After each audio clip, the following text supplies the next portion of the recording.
దేవునికి స్తోత్రము. అనుదిన దేవుని వాక్య ధ్యానమునకై ఈరోజు 2024 సంవత్సరము సెప్టెంబర్ నెల 8వ తారీఖు. ఈరోజు ధ్యాన వాక్యము పరిశుద్ధ గ్రంథము నుండి ఇర్మియా గ్రంథము 23వ అధ్యాయము 23వ వచనాన్ని మనం ధ్యానించుకుందాము. నేను సమీపమున నుండి దేవుడను మాత్రమేనా, దూరమున నుండి దేవుడిని కానా? ప్రియ దేవుని బిడ్డలారా, నేటి ధ్యాన వాక్యము మన తండ్రి అయినటువంటి దేవుడు ఇర్మియా ప్రవక్తతో పలికించిన ఈ గొప్ప మాటను మనము ధ్యానించుకుంటున్నాము. ఈరోజు ఈ ధ్యానించుకునే వాక్యము, యెహోవా దేవుడు ఒకే చోట ఉండే దేవుడు కాదు.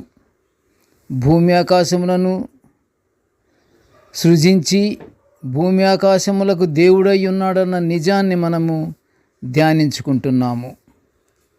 ఆయనను హృదయపూర్తిగా నమ్మి ఆయనను వెదకువారికి ఆయన సమీపముగానున్న దేవుడు. అయితే దుష్టులకు, విశ్వాసఘాతకులకు దేవుడు దూరంగా ఉంటాడని పరిశుద్ధ గ్రంథం సెలవిస్తుంది. అలాంటి వారి పెదవులకు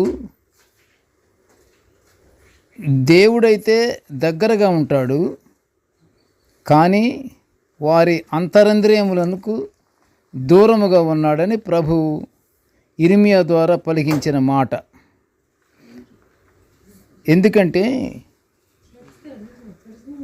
పెదవులతో పలుకుతున్నటువంటి మాటలు వింటున్న వాళ్ళకి ఎలా ఉంటుందంటే, దేవుడే దగ్గరుండి మాట్లాడిస్తున్నాడు కావోలు అని అనుకుంటారు. కానీ అది పెదవుల నుండి వస్తున్నటువంటి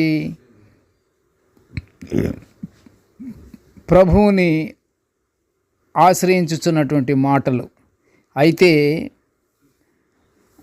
అంతరంద్రియములకు ఆ మాటలు లేవు, అందులో ఉండవు.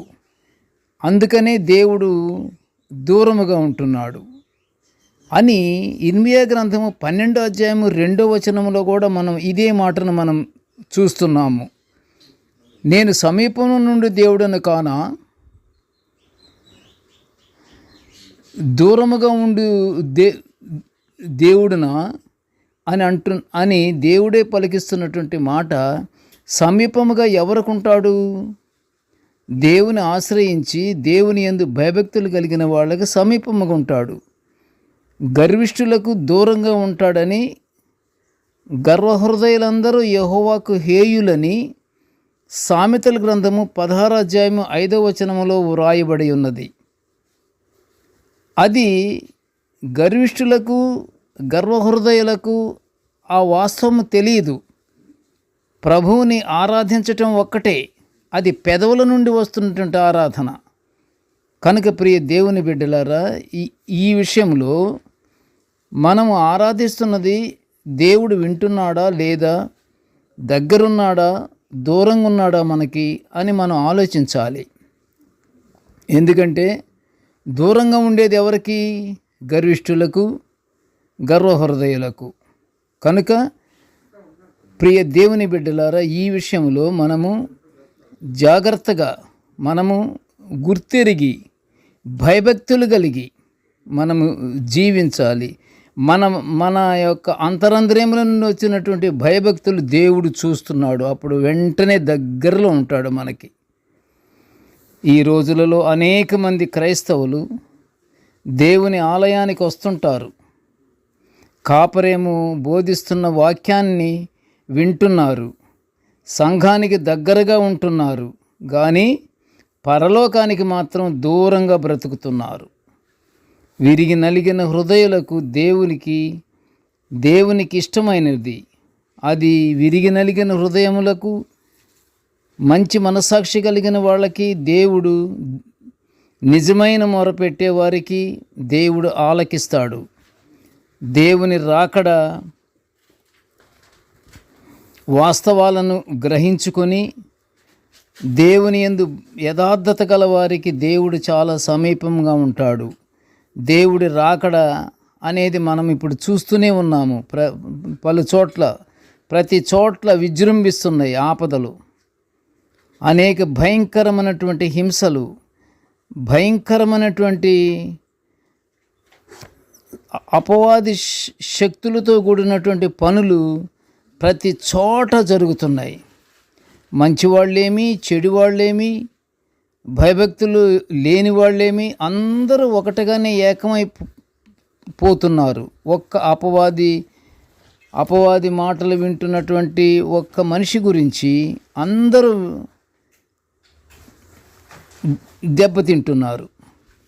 పరిశుద్ధ హృదయం కలిగి నిత్యము దేవునికి స్తోత్రగీతములతో స్తుతులు అర్పించుచు, దేవునికి ప్రార్థనలు చేయుచు, దేవుణ్ణి నమ్మి విశ్వసించి, దేవుని ఆజ్ఞలు ఆ కట్టడలను అనుసరించి పరలోక ఆశీర్వాదాలు పొందుకుందాము. ప్రార్థన చేసుకుందాము.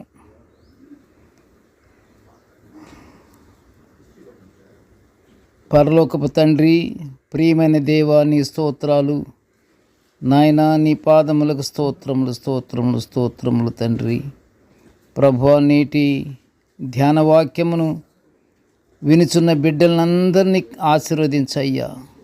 నిత్యము తండ్రి నీ దివ్య వాక్యాన్ని దేవా మేము ధ్యానించుకుంటూ ప్రతి ఒక్కరికి వాక్య భావన, వాక్య మర్మము, వాక్యములోని అమృతమైనటువంటి జుంటి తేనెల కంటే మధురమైన నీ వాక్యాన్ని మేమందరికీ వినిపించుకునే భాగ్యాన్ని మాకు అనుగ్రహించి ఉన్నావయ్యా. నీ పాదములకు స్తోత్రములు నాయన. ప్రభా, మేము ఎల్లప్పుడూ తండ్రి నీకు స్తుతి స్తోత్రములతో దేవా మేము నీ యందు భయభక్తులు కలిగి తండ్రి నీవు మాకు సమీపముగా ఉండేటట్లుగా మీరు సమీపముగా ఉండగలిగినటువంటి మనసును మాకు అనుగ్రహించయ్యా.